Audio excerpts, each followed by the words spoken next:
master klassimizni olish davom ettiramiz. Gulimiz qotdi. Endi bunga tonirovka beramiz. Oddiy kistочка bilan sizlar bo'yanadigan tenlik kerak bo'ladi. Mana qaranglar, biz hozir o'rtasiga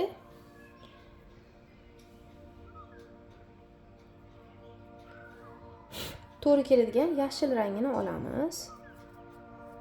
Suxoy krasitelni birinchi berganimiz sababi ichlarigacha tushib yaxshi bo'yaladi. Endi jiddiy krasitelimizni olib, uchida ozgina qilib rang berishni boshlaymiz.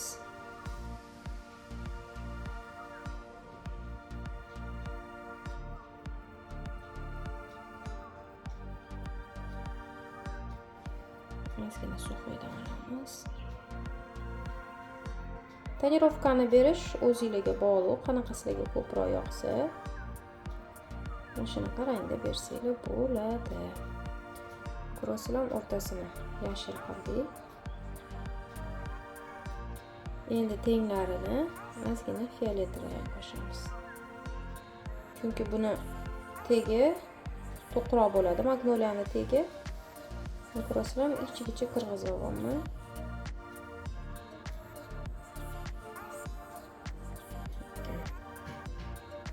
O'rtada sariqlar ham chiqib turadi.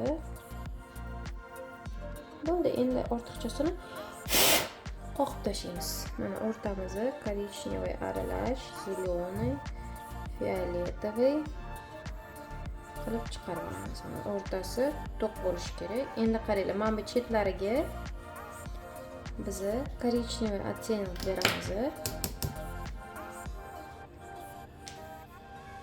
Kistочкаlarni keyin yuvorasizlar, bo'ldi. Keyin yana boshqa gulga ishlatishga mumkin. Qaranglar. Mana bu uchlariga kesib chiqqandek-ku qaychi bilan. O'shani uchlariga оттенок berishni boshlaymiz.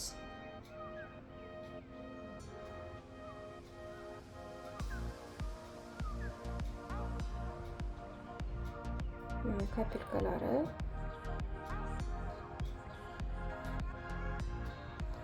O'ziga keraklilarini o'zi oladi, qo'rqmaydi.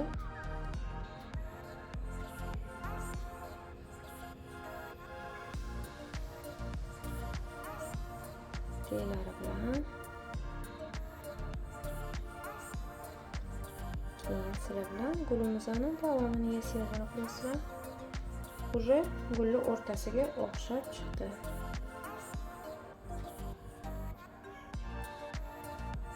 Juda ozgina beramiz. Agar rasm chizishni bilsanglar, undan ham yaxshi bemalol tonirovka berishingiz mumkin. Ko'rdinglar, chiroyli chiqdi. Endi gul davomini yasaymiz.